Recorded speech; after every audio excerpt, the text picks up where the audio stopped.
What is the stupidest way you've injured yourself? I found my dad's EpiPen one day while looking for mouth spray for sore throats. It obviously wasn't what I was looking for, but I wanted to figure out how it worked. I ended up shooting the needle clear through my thumb. I then hid the evidence of my stupidity and never told my mom until years later.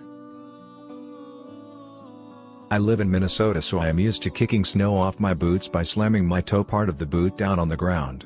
Well, it was summer and I happened to get my running shoes absolutely covered in mud, so I instinctively slammed my toes down on the pavement and broke 4 toes. Was helping husband replace the bathroom fan, so I was standing on the side of the bathtub. I had this plastic hook glued to the shower wall to hang a loofah on. I went to get down and slid down the wall and hooked my butt cheek to the wall. It hurt so bad but was also hilarious. I'm in my 40s and this happened recently. Riding my bike home in 5th grade slowly alongside my walking friends. Friend: Drew, look where you're going. Drew: nah dude, I'm good at biking, I can do it with my eyes closed. Friend: no really dude, look out. Drew: nah man, I'm good. Instantly crashes into a parked car, mess up my bike chain, have to drag my bike home in shame and explain to my mom why my knee and lip are bleeding. Stabbed myself in the leg with a piece of metal. It was really thin and tapered at the tip, so when you swung it you would hear this really cool whoosh sound. I swung down way too hard and it went right into my shin. Bad times. Bending over to pick up a paper bag. A completely empty paper grocery store bag. It was standing upright, not even laying on the floor. I barely had to even bend down to pick it up. Somehow this triggered a cosmic alignment between 2 vertebrae and nerve cluster, because suddenly I fell to the floor in crippling pain, could not get my back straight and had to crawl to the living room so I could lay on the carpeted floor and try to stretch it out. I ended up fucked up like this for days and had to have physical therapy to slowly work out the pinched nerve. I was basically walking like Quasimodo for a couple weeks. People would assume I was in an accident or lifting some boulder like Hercules or saving a child pinned under a car. But nope. I was undone by an empty paper bag. I have so many responses to this, my goodness me. Tore a tendon in my finger when tearing a single sheet of paper. Knocked myself out by bumping my head whilst on the Eiffel Tower. Fell off the bed and sprained my ankle whilst trying to remove a moth from my brother's room. Broke my knuckle when I banged my hand against the door accidentally whilst dancing. The list is endless. I got out of a long, hot shower and noticed a thread dangling off of my shirt, and when I tried to pull it out it just neatly sliced through several millimeters of my finger. It was so minor I can hardly even call it an injury, but getting cut by a shirt is definitely the stupidest I've had. I can lock some of my finger joints when I want to. You can probably see where this is going, so I was showing someone it and it kinda got stuck there for some time and ended up brushing my knuckle on the finger, so yeah. Don't flex, kids. One time in middle school I was getting ready to head to school, but I couldn't find any pants. When I finally did, I got so excited, and lifted them up really fast as a way to cheer. All of a sudden I felt so much pain in my shoulder and had to go to the doctors. Turns out I dislocated my shoulder and had to wear a sling for the next few days. Wow, so many options. Most recent. Working under my truck on a slight slope while on a creeper. Grabbed the undercarriage and yanked hard to slide to the back, forgot about slope and used excessive force. I probably would have wound up in the street, had all 250 pounds of me not been decelerated by the top of my head hitting the differential. Woke up and it was darker and my neck was sore. I also had a horn like a unicorn, big lump. 2 weeks on concussion watch and wearing a hat to conceal the lump. Most memorable. Yomi finds a weird blue light bulb in the creek.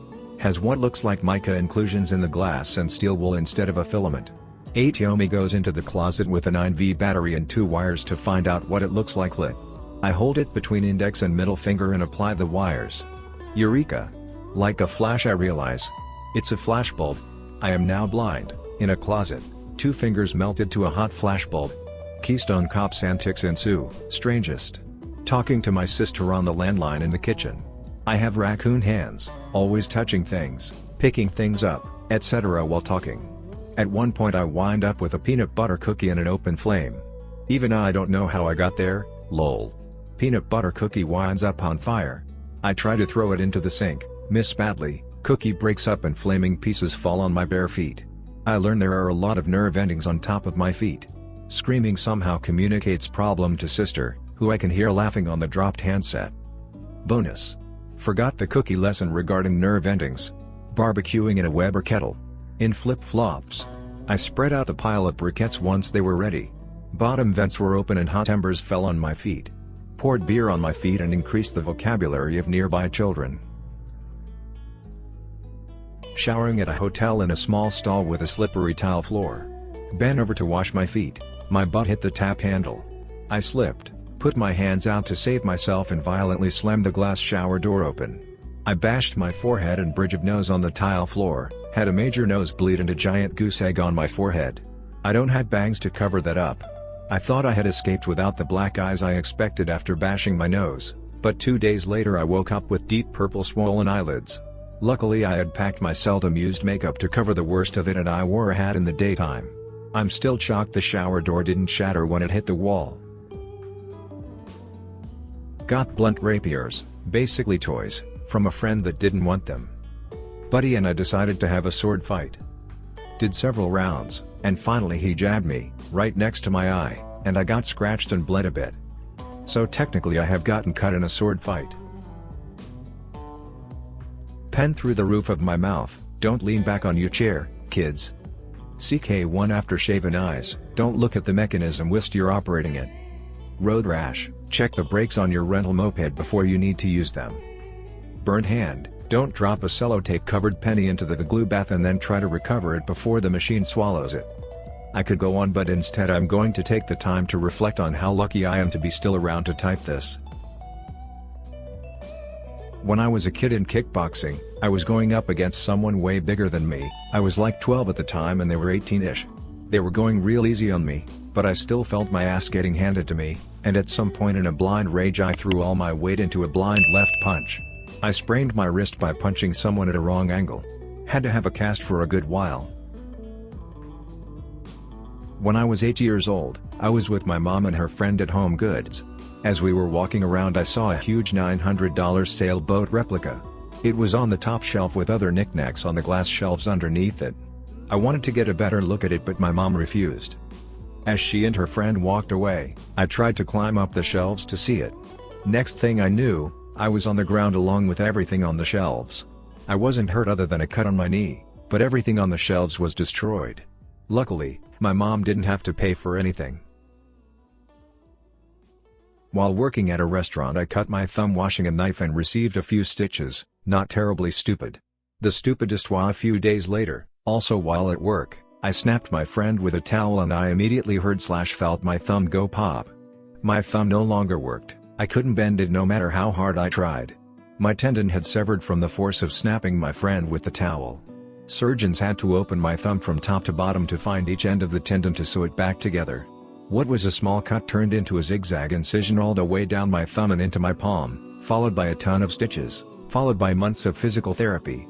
It's been over 20 years and I still can't bend my thumb entirely. Also the restaurant declined to put me back on the schedule after my thumb was healed.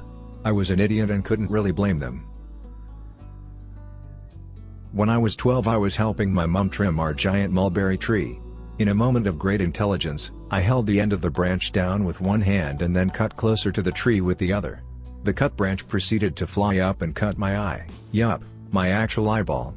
I had to get a ton of stitches on my eyeball and managed to get a fungal infection in my eye from tiny bits of bark that had gotten into my eye, extending the torture of this injury. Do you know how awful it is to get eye drops when you've traumatically injured your eye? Because of that injury, one eye sees distance well but not close up, and the other eye is the exact opposite. I got glasses about 10 or so years ago but they made my headaches worse and I didn't think they were helping my eyes so I stopped wearing them and didn't bother going for a second opinion.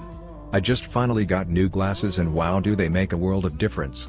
Blah blah, get glasses if you think you need them because they really do help and not getting them is much worse for you.